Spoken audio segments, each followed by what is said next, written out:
Čaute, vítajte pri ďalšom dieli podcastu Mindset. Moje meno je Erik. Ahojte, ja som Juraj a našim dnešným hostom je Mišo Gabriš. Ahoj Mišo. Ahojte, ďakujem za pozvanie. Ešte predtým, ako prejdeme k prvej otázke, pripomíname, že celý tento diel nájdete na našom YouTube, na Spotify a tie kratšie videá, takzvané Reelska, nájdete na našich sociálnych sieťach. Určite pozerajte a tešíme sa na váš feedback. Prvá otázka. Mišo, vždycky to robíme akože my, ale skús nám povedať tak, že o tebe, že kto si, čo si a prečo si myslíš, že si dneska tu? No tak ako to, že prečo som dneska tu, tak to je jasné. Z toho, že v podstate v minulosti som urobil viacero chýb a o jednej z nich som už niekoľkokrát rozprával, tak vlastne kvôli nej. No a tá chyba bola nejaká účasť alebo skôr členstvo v jednej skupine fašistického strihu, polovojenskej skupine fašistického strihu s názvom Slovenskí branci. No a ja by som sám seba charakterizoval presne tak, ako som povedal, týpek, ktorý robí veľa chýb a potom sa snaží ich nejako napraviť, no a viac menej úspešne. OK. Ja potvrdzujem, ja Michala poznám, že dlho, ešte z čas, kedy bol v tých bráncoch. Nie. Ešte z čas, kedy sa venoval vlastne aj nejakému environmentálnemu aktivizmu, do ktorého bol a si ešte aj stále v súčasnosti si nejakým spôsobom zažraný, že ťa to baví, alebo myslím, že aspoň tak informačne, že sa zaujímaš. Jasné, aj tým, že som študoval lesníctvo v minulosti, nedoštudoval som ho, kvôli nejakým tiež proste chybám, čo som spravil, takým strategickým, tak mám k tomu blízko stále a pracoval som aj v jednom OZ-ku, ktoré sa venovalo nejakej environmentálnej skôr výchove alebo nejakým takýmto veciam a stále k tomu mám blízko, stále to sledujem. Poďme k brancom. Prečo si do nich vstúpil? A kedy cca to bolo? V zásade je to jednoduché, keď to bolo v roku 2012, čiže vtedy som mal nejakých 14, 15, možno 16 rokov, tak mal som vždy blízko k takým veciam militantným, alebo že ma bavila technika, zbrane a takéto veci.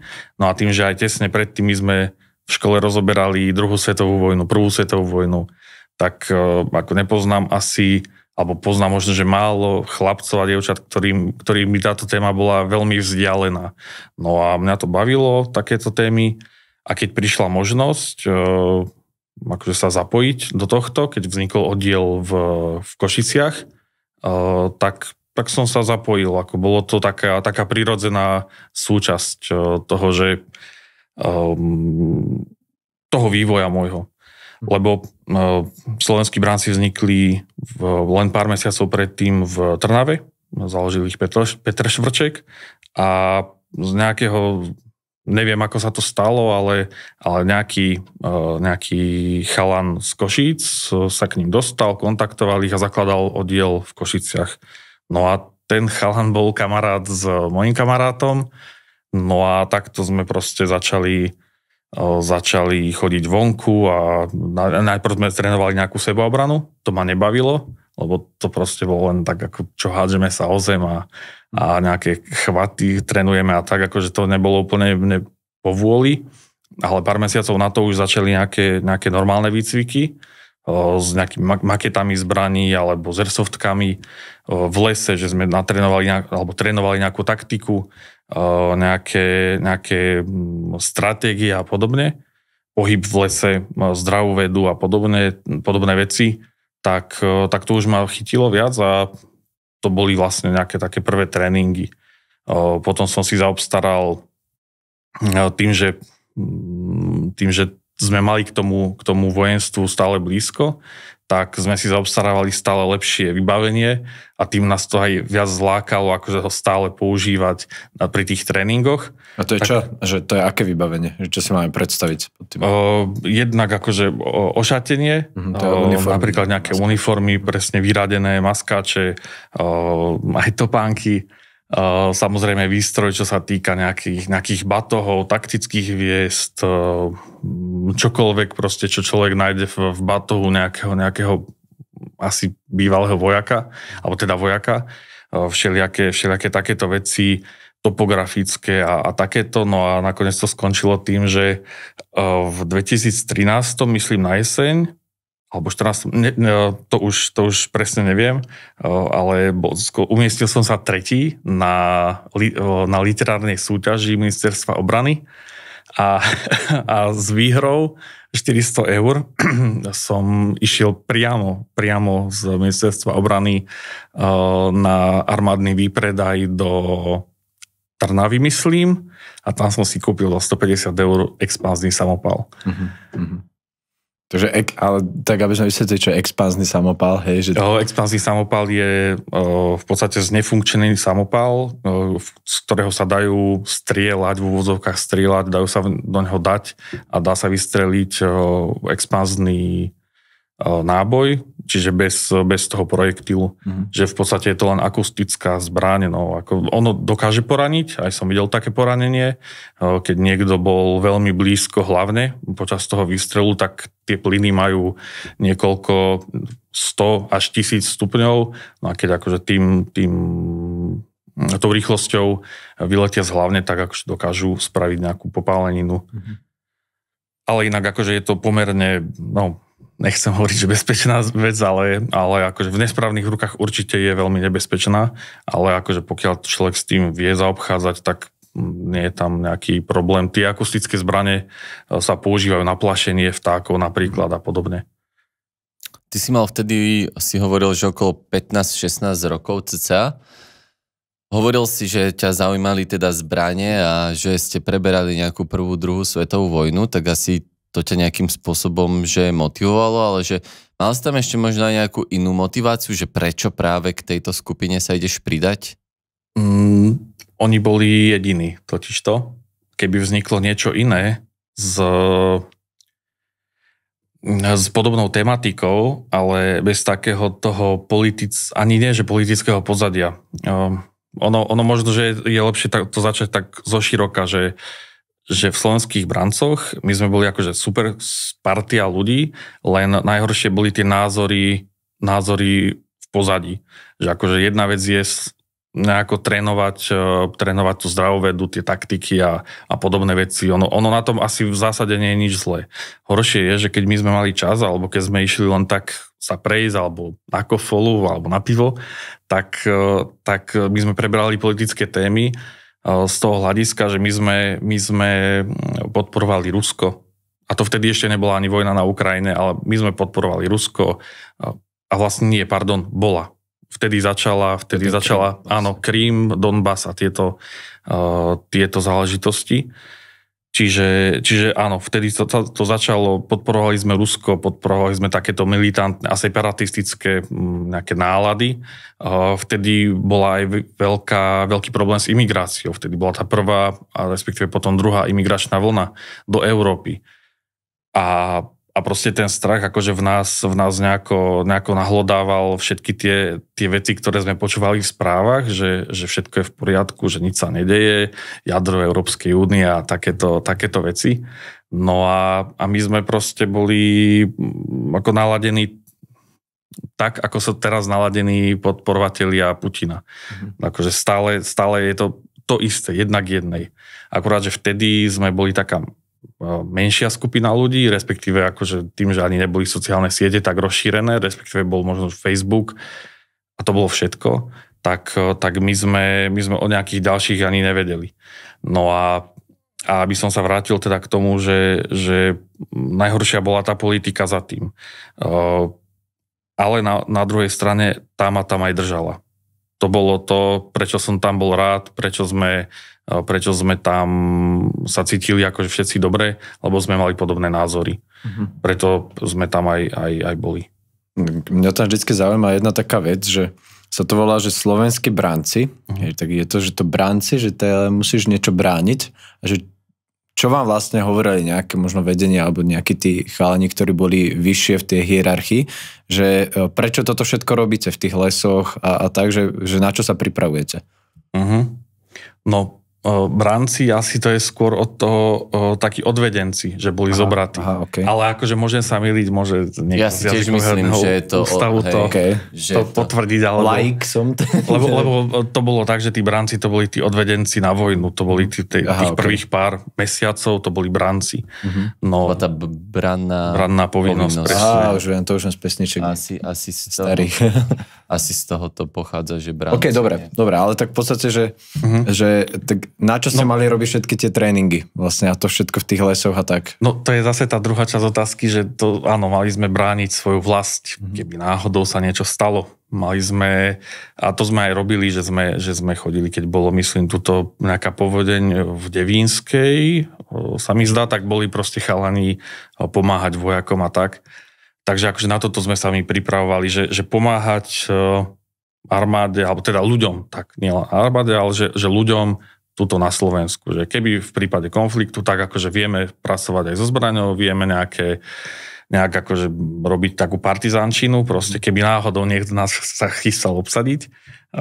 Že by to bolo aj, že v tom čase, keď vieme, aké tam boli názory, že keby už napríklad Rusko, myslíš, že by to aj vtedy fungovalo? No to je zase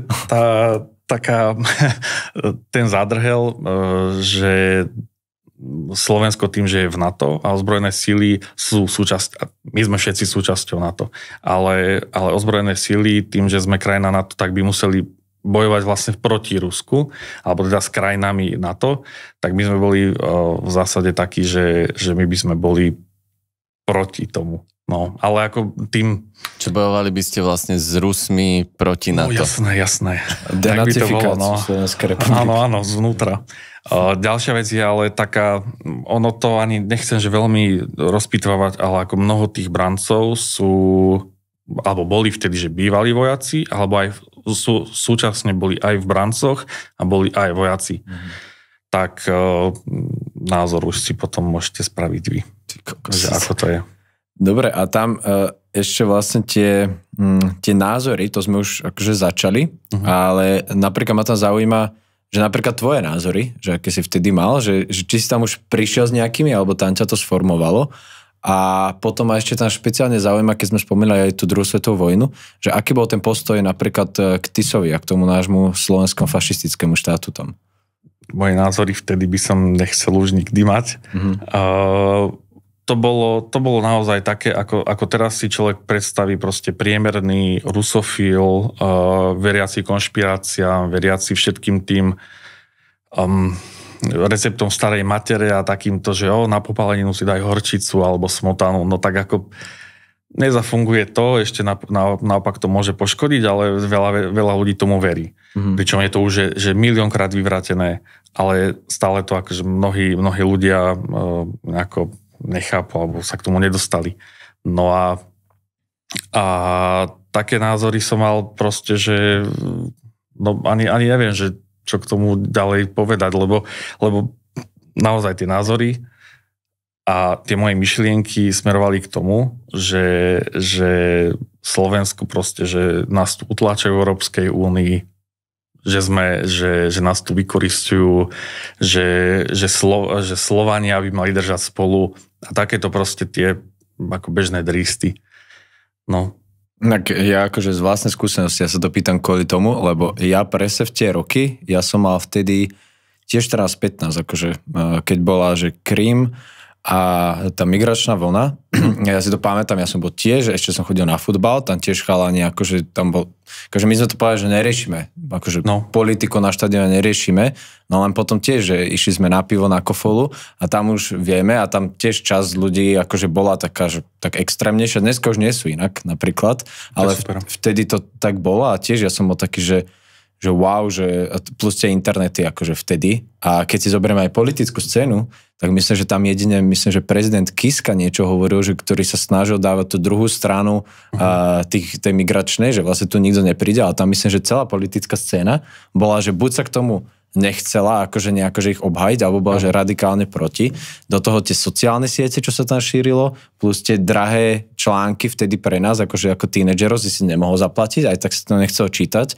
A ten školský systém do toho, no tak akože sorry, ale to fakt, že veľká časť ľudí a napríklad že v mojom prípade, neviem, či to bolo aj tak aj u teba, tak ja som to robil kvôli tomu, že jednak som sa bál a že som mal strašne rád Slovensko proste.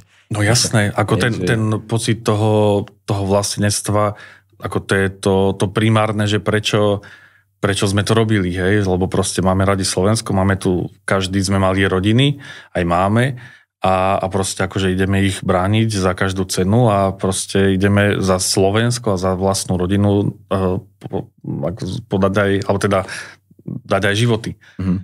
No, preto sme to robili. A tam bolo zaujímavé pri tých mojich kamarátoch, a ja som to vlastne tiež tak pocitoval, aj keď nebol som akože až tak vtedy, ale bol som akože silno, že keď sa dneska na to pozriem, tak tiež si hovorím.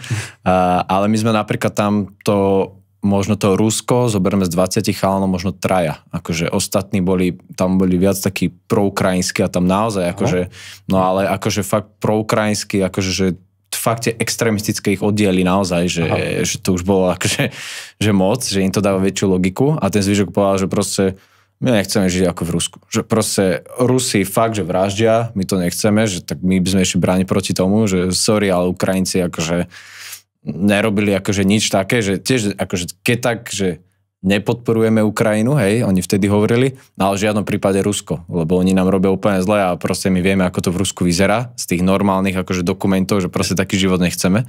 Takže to bolo také, že fakt, že rozdelené, ale spájalo to všetkých to, že boli naštvaní na systém, kvôli tomu aj tak chceli hoci ako voliť a mali radi Slovensko a vlastne sme cítili taký, že ten strach, smútok a hnev a že kokšo, musíme to nejako, že udržať to Slovensko také, že prosperujúce. Takže no dobre, tak ja som to zbytočne, lebo ako ty si to teraz perfektne všetko vystihol tak, ako sme to mali my a myslím, že v tej dobe to malo mnoho chalanov proste akože z tých menších obcí, z dedín, lebo pochádzam ako z menšej obce z dediny, tak podobne. Naozaj ako možno, že to že vy ste tam alebo v partii akože boli viac priklonení k Ukrajine, tak u nás to bolo tak, že Rusko my sme mali ten panslavistický taký ten pohľad, že Rusko je tá matka všetkých tých národov a my sme to nebrali tak, že nechceme sa mať ako v Rusku, že OK, že my si tu budeme akože na tom Slovensku tak ako doteraz, akurát proste, že už to bude nie, že pod Európskou úniou, ale že bude to zastrešovať Rusko, no. Ja som paradoxne nezvádzal tento boj pri migračnej kríze. Ja som sledoval vtedy zahraničné médiá, ktoré sa k tomu vyjadrovali, aj nejaké debaty z Európskeho parlamentu, ale mám aj ja takú etapu života, keď som zvádzal tento akože nejaké extrémistické názory v mojej hlave a to bolo, že dlhodobo sa ja venujem otázkam kultúrnych politík a vzdelávania, rozvoju mladých ľudí.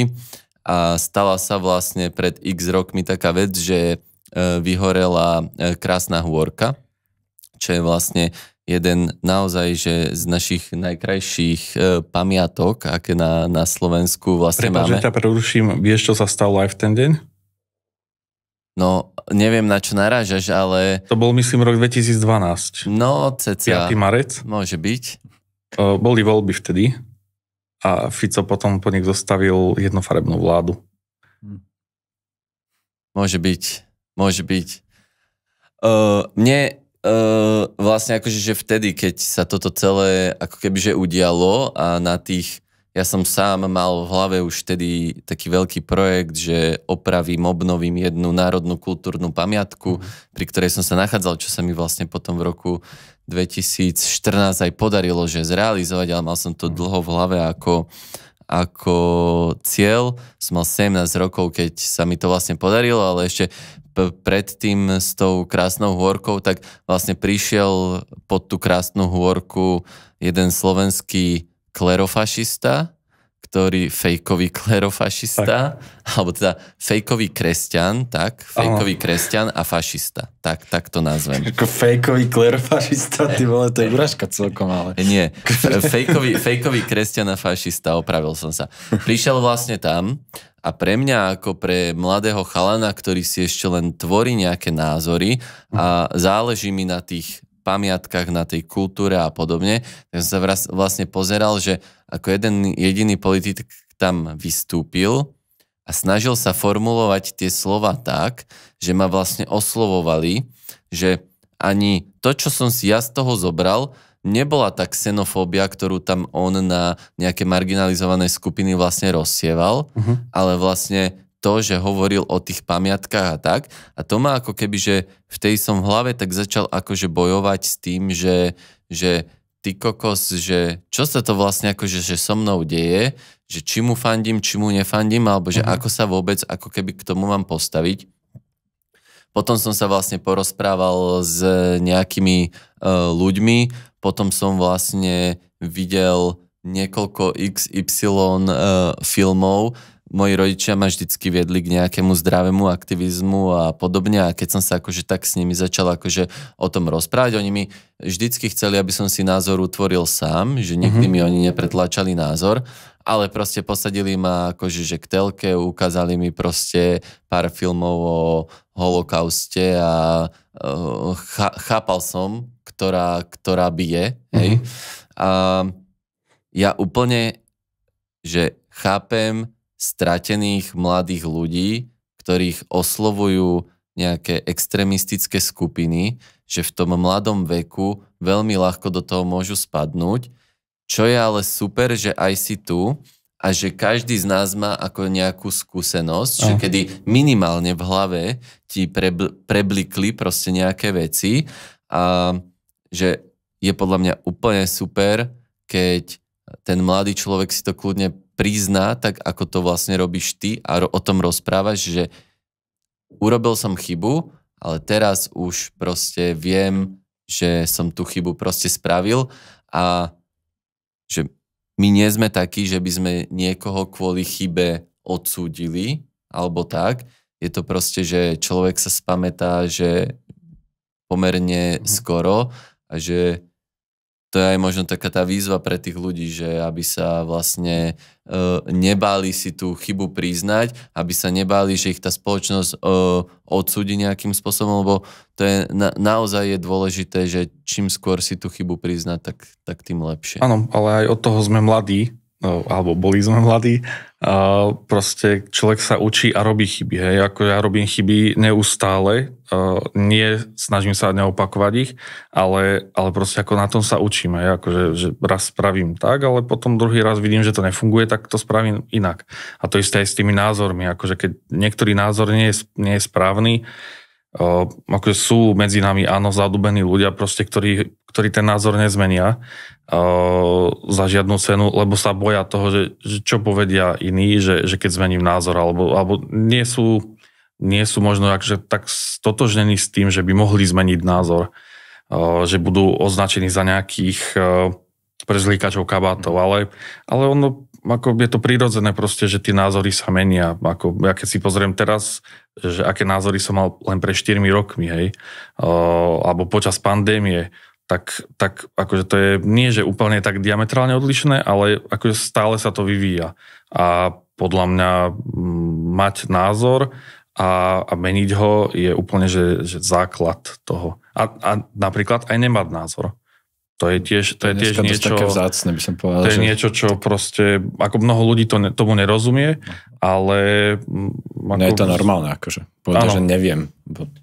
Ty keď si mal tieto názory a vlastne začal si teda cvičiť s tými brancami, tak ty si to vlastne povedal doma, alebo svojim kamošom, svojmu okoliu, alebo ako to vlastne prebiehalo toto? Že bolo to tajná vec? Alebo nie, to vôbec nebolo tajné. Práve naopak som sa snažil ku tým brancom vtedy prilákať aj svojich kamarátov, ktorí úplne nezdielali tieto myšlienky. A v rodine, no ono to bolo tak trošku zložitejšie tým, že mama ako volička buď SDKU alebo KDH ešte kedysi, ale myslím, že viac SDKU, tak nebola z toho úplne nadšená. Priam by som povedal, že keď som doniesol domov ten samopal, tak potom so mnou týždeň nerozprávala. Ale akože z otcovej strany tam bola podpora práve v týchto veciach, lebo sú podobne nastavení. Tam je ako nejaký ten ten spomienkový optimizmus a socializmus za tými časmi, keď ešte tu bolo dobre, babka stále hovorí, keď spomína ten socializmus, keď prepočítava niečo na koruny, takže ešte vtedy to boli peniaze. No teraz už eura inak akože máme už 16,5 roka, slovenskú korunu sme mali len 16 takže už sme viac dokonaný euro. Tento bruselský diktát už. No, čiže akože z tohto hľadiska tam tá podpora bola z tej otcovej strany, no z tej maminej, tam bolo skôr sklamanie, nie nejaký hnev, skôr to sklamanie a strach, lebo predsa ako mám stále dve sestry, jedna vtedy mala neviem, nejakých 4-5 rokov, to, možno trošku viac, ale proste akože mať doma takýto, hoci aj zaistený samopal, že tie náboje som mal skryté a mať doma toto pri sestre takej mladej, tak nebolo to úplne máme pochuti. A vtedy som tomu nerozumel, vtedy som to nechápal, prečo mama vystrája, ale teraz už tomu rozumiem. Už som trochu zodpovednejší. A ja som ešte čítal, lebo ty si to myslím zverejnil, takú kratšiu tvoju výpoveď, tuším, že Denník Gen alebo niekto to dal. Myslím, áno. Sa mi zdá, asi 5 rokov dozadu to môže byť. Je to stále dostupné, a takže tam si to pokojne, že pozrite. Je to taký zaujímavý text. A ty si tam vlastne hovoril, tam mi dve veci mi tak utkveli v pamäti. Prvá ešte spojená s tou nejakou proruskou orientáciou, že tam nejaký váš člen vtedajší išiel bojovať na Donbas za tých separatistov. To je jedna vec. A druhá vec, tak tam, to ešte k tým aktivitám, mňa to strašne zaujíma tie aktivity, tak ty si tam hovoril, že tam boli nejaké tresty za, akože, že fakt, že kliky a neviem čo, že ty si tam, tuším, že aj celú noc alebo také niečo, proste musel niečo robiť. Takže povedz, že rozdelíme to, že povedz tú proruskú skúsenosť toho člena a potom môžeš aj tie aktivity takéto, alebo tresty, alebo čo to tam bolo. Tých proruských skúseností tam je viac, lebo práve hlavný veliteľ, on bol na nejakom tréningu, neviem to overiť, že Specnaz organizoval nejaký letný kemp a tam, že mali nejaké tiež fyzické tresty, že proste bol tam, ja neviem, nejaké 2-3 týždne proste intenzívneho tréningu, niekde, kde ako došlo ťa, že zničený, ale akože mal nabrifované nejaké veci. To bol ten Petr Štvrček, ale na Donbas išiel bojovať Martin, myslím, Keprta, my sme ho prezývali Sojka, no a on sa tam dokonca potom aj oženil a mal aj nejaké myslím, že dostal šrapnel cez čelusť vtedy, tak sa dával dokopy a potom sa oženil a my sme ho mali. On bol taký ako blázon trochu, taký zvláštny, ale ako náhle išiel tam na tú Ukrajinu, na Donbas bojovať, tak my sme mali za hrdinu. Mm-hmm. Že v podstate, že reprezentuje nás. No. Mm-hmm. On tam je stále? Neviem. Odkedy vyšiel ten článok, tak absolútne som nemal. Myslím, že akurát som si čekol, možno, že v tej dobe, že stále tam je, ale teraz asi tam bude. Myslím, že domov sa nemôže ani vrátiť na Slovensko, že by ho tu čakal nejaký trest. Tak verme asi, že by to ešte tak bolo, že by to niekto že riešil. A dobre, a potom tam, čo sa týka niektorých zločincov prevlákame vládnym špeciálom, hej, a voľne sa tu pohybujú z Británie a podobne. A tak toto si neviem ani predstaviť. Ani to som si nevedel predstaviť, to je pravda. Sme taká krajina neobmedzených možností za posledné roky, by som povedal.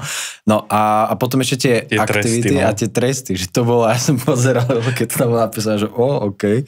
No ono to bolo na všebraneckom výcviku vždy raz za rok, potom sa to už robilo 2-krát za rok. Tak sa stretli branci proste z celého Slovenska na jednom mieste, vtedy to bolo v Liptovskej Lúžnej pod Nízkymi Tatrami.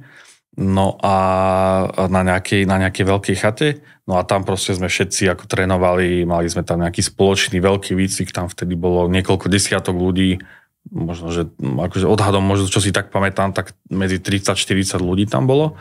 No a proste sme tam dostávali, ako fyzické tresty boli aj na normálnych tréningoch, proste keď človek mal, ja neviem, brzd na spúšti, alebo strátil nejaký prehľad o tej situácii, ktorú mal sledovať, prípadne hocičo iné, to sa našlo vždy, že človek nebol riadne ustrojený alebo niečo podobné, že zle zakľakol alebo hocičo, tak proste tie fyzické tresty išli. No a keď to boli nejaké vážnejšie priestupky alebo sa to opakovalo, tak proste potom už klikovali, brušakovali všetci. No ako to bolo dosť hardcore. No a práve na tom zimnom šebraneckom výcviku ja som tam porušil nejaké pravidlá aj s ďalšími kolegami, vtedy spolubrancami, tak to bolo hardcore, že od večera, neviem, od polnoci proste do svítania, to bolo v zime, tak do svítania sme behali s batohmi hore kopcom a klikovali sme, brušakovali a až do zblbnutia, no. Inak ale oni odkiaľ vedeli tí ľudia vlastne tieto všetky veci, že ako zaklaknúť a tie taktické veci? Tak ako som hovoril, niektorí boli v armáde.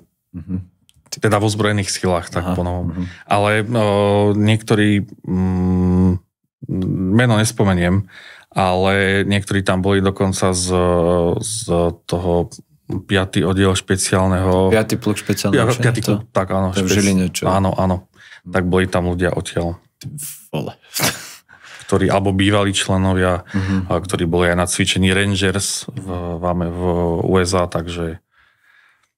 Okay, to je trochu extrémik. No a potom si akože zober, že takíto ľudia, ako náhle niečo sa stane, tak a verím, že budú brániť Slovensko. Alebo napríklad, keď skončia akože v ozbrojených silách, tak verím, že tieto skúsenosti, ktoré nadobudli, takže zužitkujú, buď ich nezužitkujú, že dobre, že toto už je zavretá kapitola, alebo že ich nezužitkujú na nejaké pofiderné alebo zlé účely. Tak... OK, ideme k odchodu. Či máš ešte? Poďme k tomu odchodu. Ty už nie si člen. Už by som ani nemohol. Oni, myslím, 2 alebo 3 roky dozadu skončili. Našťastie. OK. Možno skončili. A nie, asi. V tej podobe slovenských brancov už je to neaktívne. Ono dosť sa to, ako to ešte trošku asi predbehnem, ale dosť sa k tomu pričinil bývalý minister ozbrojených síl, pán Naď, keď práve branci, myslím, robili všelijaké aktivity a vtedy počas covidu boli aj uzavreté hranice a oni na sociálne siete písali nejaké sprostosti o tom, že kontrolovali príslušníkov ozbrojených síl na hraniciach, že či si plnia povinnosti a tak potom im tam akože strašne nakladal aj on, aj admin stránky ozbrojených síl pod ich príspevkami, tak im tam ako pekne komentovali a ľudia im to dali zožrať a v priebehu možno, že roka už potom skončili. To je akože dosť nebezpečné aj vzhľadom na to, že oni ťa k sebe vlastne prilákali ako mladého 15-16 ročného chalana, nechali ti v rukách nejaké nebezpečné zbranie, robili vlastne s tebou rôzny výcvik, čo za normálnych okolností by si sa ako 15-ročný k tomuto vlastne nedostal. A je to podľa mňa nebezpečné, že vôbec aj nezodpovedné, že vôbec takto mladého človeka k sebe nabrali ešte k tomu v čase, kedy patríme do NATO a máme zaručenú nejakú spoločnú jednotnú ochranu, že už tu dávno nie je žiadny Hitler a Hitlerjugend a podobne, kde takto cvičili proste deti, hej. No, tak v Rusku sa to deje už teraz. Rusko je trošku... Rusko je proste inde, hej. No. Tiež majú diktátora, ako mali Nemci v 40. rokoch. Dobre, odchod. Prečo? Ono to začalo práve na tom výcviku, kedy sme klikovali a brušákovali a všetko ostatné. Lebo vtedy som bol asi 2. alebo 3. krát som stretol Petra Švrčeka a názorovo mi vtedy on nesadol. On bol taký ako dosť panovačný a taký nepríjemný, že že my sme akože v rámci toho svojho oddielu boli, alebo teda v rámci celého východu, lebo tam nakoniec boli tie oddiely 3, tak my sme boli akože sme mali takú rodinnú atmosféru. Také, že naozaj sa tam človek cítil dobre. A hentam to bolo už také s tým švrčekom to bolo dosť také nepríjemné, až naozaj to hraničilo so šikanou alebo to už bola možno aj šikana, tak už sa mi to začalo odvtedy tak pomaličky vzdialovať, ale dôležité bolo, že aj na východe sa nám ten oddiel pomaličky rozpadal, že ako s tými ľuďmi sme chodili stále na pivo a sme sa stretávali, ale už to neboli výcviky vonku niekde, ale už len občas niekde sme sa stretli, dali sme si naozaj tak, že pivo a išli sme domov, alebo sme sa išli len tak prejsť, tak to bola druhá vec. Tretia vec, že som odišiel v 2015, čo bolo asi rok a pol od toho veľkého výcviku. Som išiel študovať do Zvolena, lesníctvo, kde síce tiež sú akože názorovo niekde skôr prorusky, alebo takýto akože zakonšpirovaný. Veď vidíme to v najslavnejšom slovenskom polovníkovi, že ako je na tom názorovo. A tam som ale stretol akože dvoch takých mne vtedy názorovo na niektorých úrovniach, napríklad čo sa týka odpadového hospodárstva alebo toho lesníctva, akože blízkych ľudí, tak proste tí ma začali formovať naspäť k tej demokracii, liberalizmu a podobne. No a ďalšia vec tiež metal. Ono je to proste hudba hýbe svetom. No a tým, že tá slovenská metalová komunita je pomerne malá, tak všetci tu sledujú všetkých.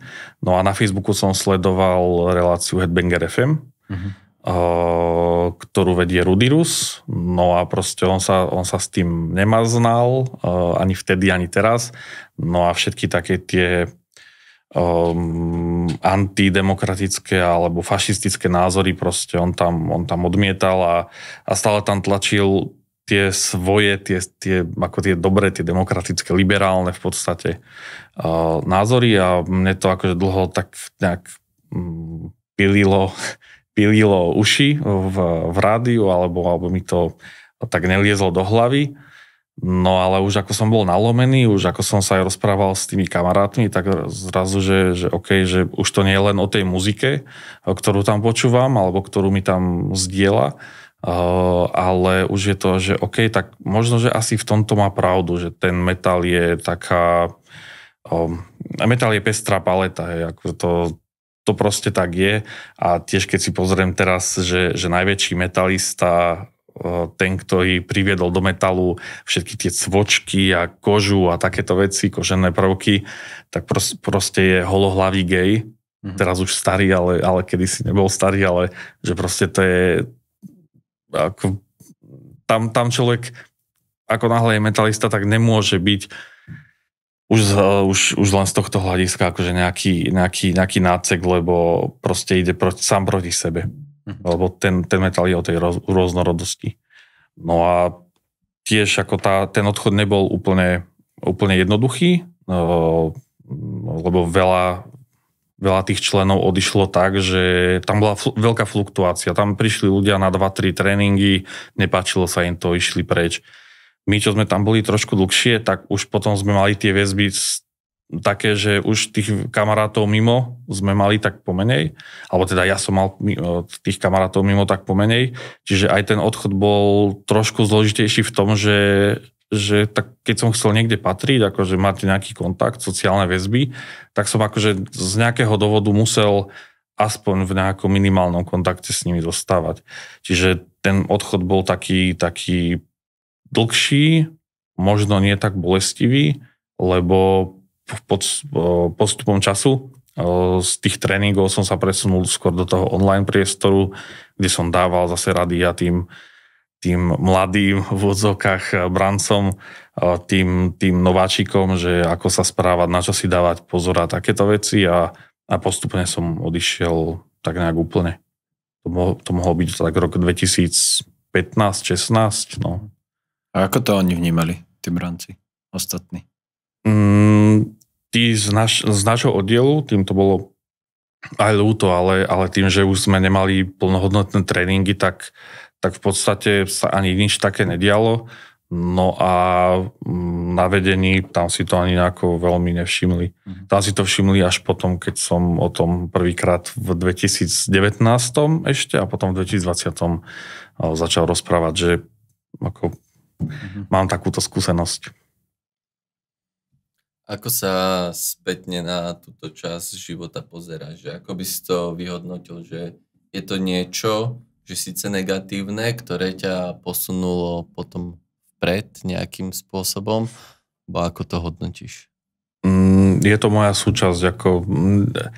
Nehodnotím to, lebo proste som to ja. Urobil som také rozhodnutie, že som tam bol. Už aj keď som bol dospelý. Takže ako nehodnotím to nijak. Je to pre mňa skúsenosť tak, ako keď teraz pracujem v Nemecku. Proste životná skúsenosť, s ktorou nejako musím vedieť narábať. Tak, aby to dávalo zmysel.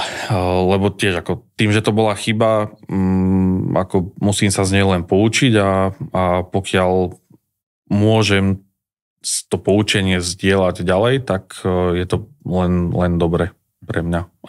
Dúfam, že aj pre ďalších. Že možno, že niekoho, kto je na vážkach, takže to aj odradí trošku od toho, že ísť týmto smerom, aj keď akože tí branci teda už teraz neexistujú, ale stále sú rôzne radikálne skupiny, sú rôzni zradikalizovaní mladí ľudia, ktorí možno, že hľadajú niečo, nejakú skupinu, do ktorej chcú patriť alebo do ktorej by sa chceli zaradiť, tak možno, že to je tak, že túto skúsenosť môžem zdieľať aj s nimi. To sa budeme potom pýtať, lebo ty si to aj v tom vlastne článku alebo v tom texte o tom píšeš a ja som sa s tým veľmi stotožnil, že vlastne čo môže, že aká je vlastne alternatíva pre mladých ľudí, že čo si aj ty hovoril, že vlastne, že nebola pre teba, ale že napríklad štát, že by mal niečo takéto poskytovať, ale k tomu sa ešte dostaneme. Lebo mňa tu ešte zaujíma jedna vec, aby sme od toho neodskočili, že ty vlastne, keď si odišiel a potom si začal rozprávať o týchto veciach, tak ty si začal rozprávať o slovenských bráncoch v čase, keď oni ešte fungovali. Áno.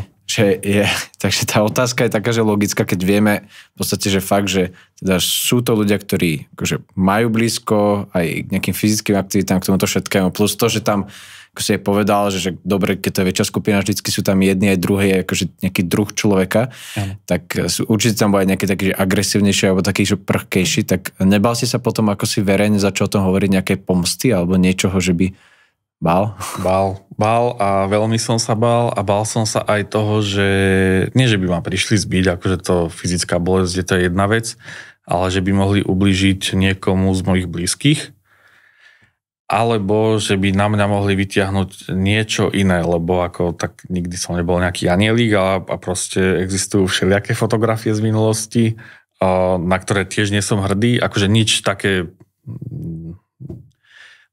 nejaké, že by to bol extrém, ale tiež akože je lepšie, keď sú možno, že zabudnuté niekde v starých facebookových skupinách alebo že v niekoho starom telefóne, než ako aby som s nimi bol konfrontovaný niekde na verejnosti. Takže ako strach o seba som nemal nejaký fyzický, ale bolo tam ani nie, no aj tie obavy som mal z toho, že čo to môže spraviť. Napríklad vtedy som vstupoval do Spolu, a teraz už neexistujúcej strany, že čo to spraví napríklad s týmto. Že to spojenie, že Spolu, ja, slovenskí branci, že ako na to zareagujú aj jedni, aj druhí. Alebo od brancov, ako tam, áno, boli tam agresívni ľudia, ale no, proste dúfam, že nikto nemal nejaký záujem mi nejak fyzicky ublížiť. Jasné. OK. Erik?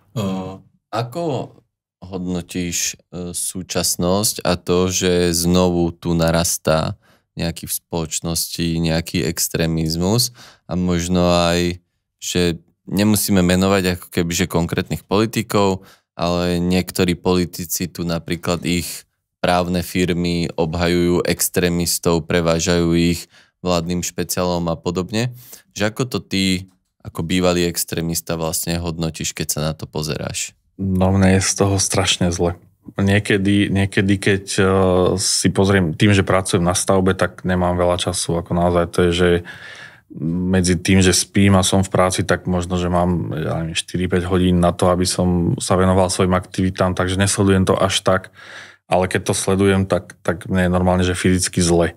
A naposledy napríklad, keď som videl, že pán premiér na nejakej tlačovke, myslím, to bolo teraz s poľnohospodármi, povedal redaktorke, že nech sa naučí rozdiel medzi jačmeňom a pšenicou a potom jej odpovie na otázky a potom buď môže klásť otázky a potom jej odpovie na otázky, tak si hovorím, že akože to kde sme?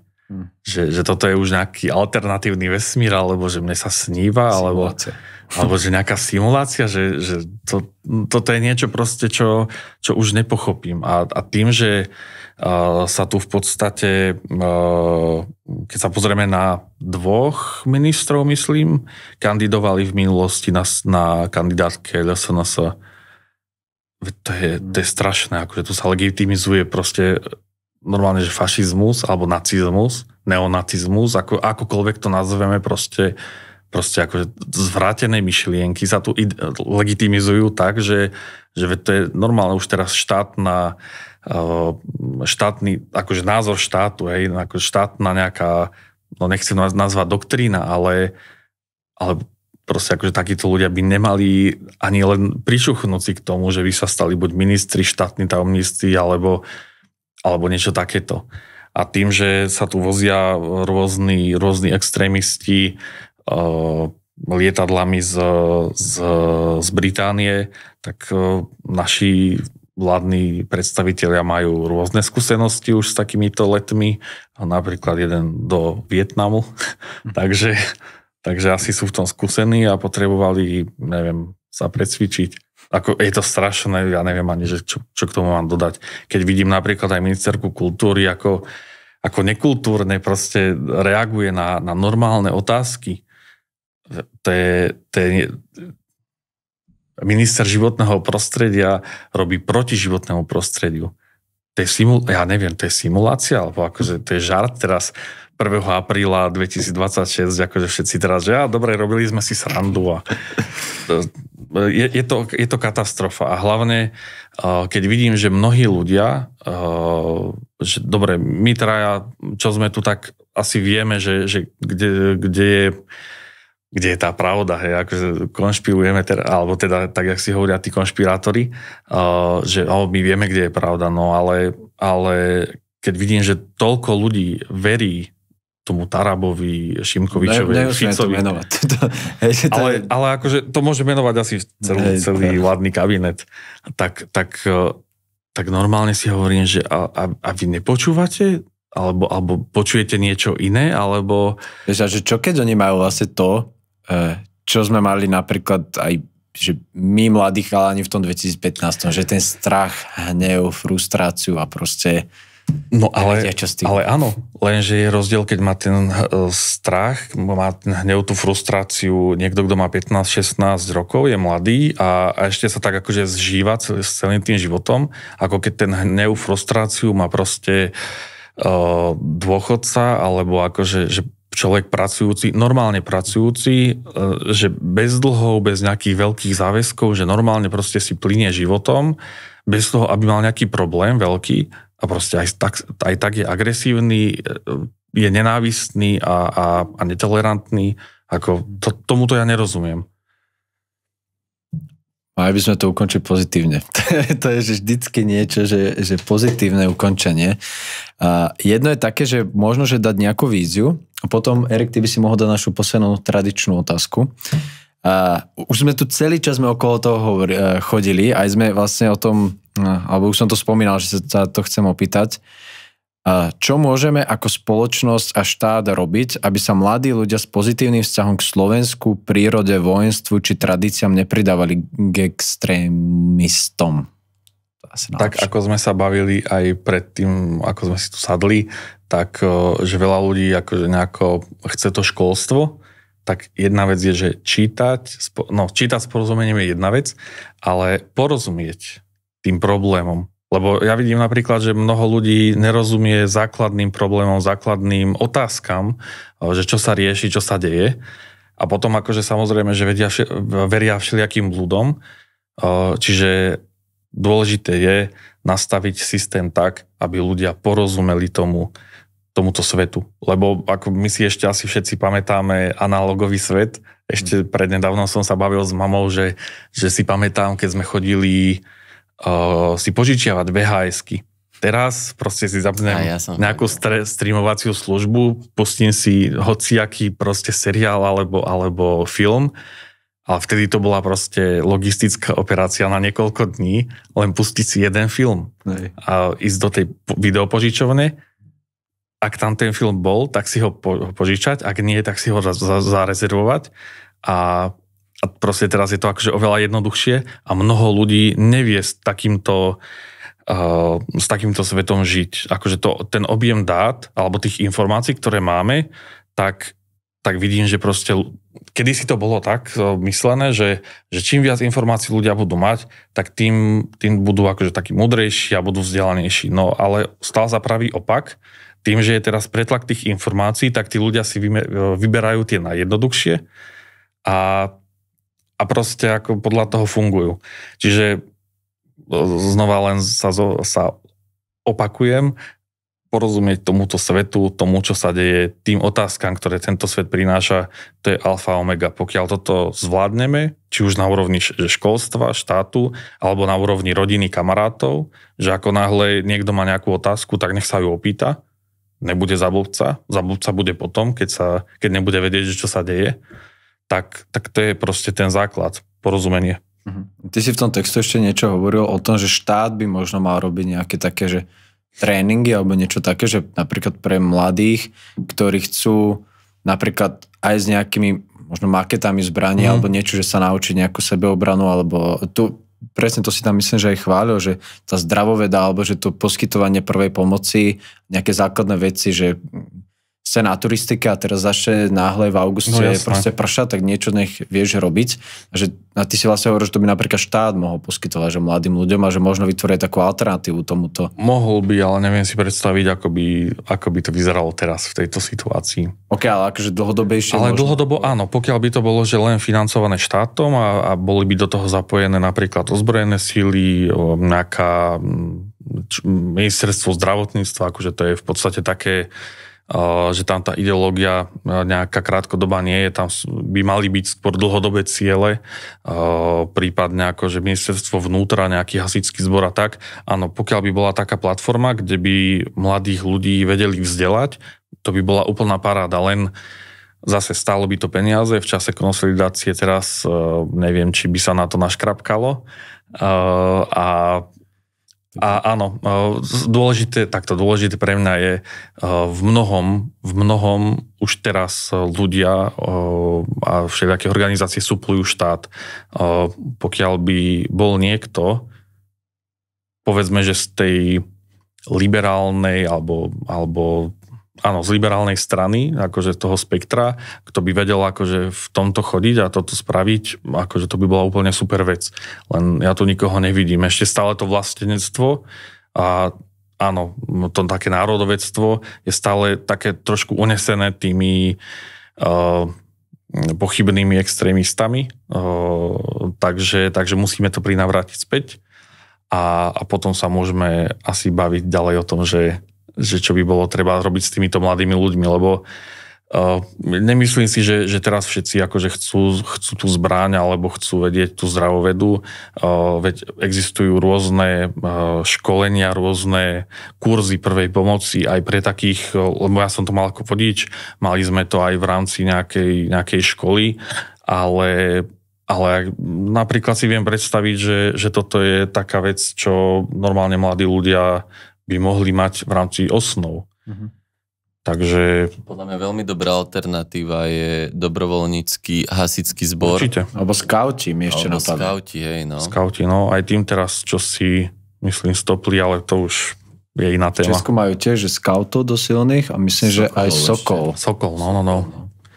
No napríklad túto tradíciu my na Slovensku nemáme. No, my A pritom máme tu zo pár sokolovní, ale teda v Čechách tí sokolí sa uchytili diametrále, tak to je nadlhšie. Spravíme inokedy ďalší podkaz o tom.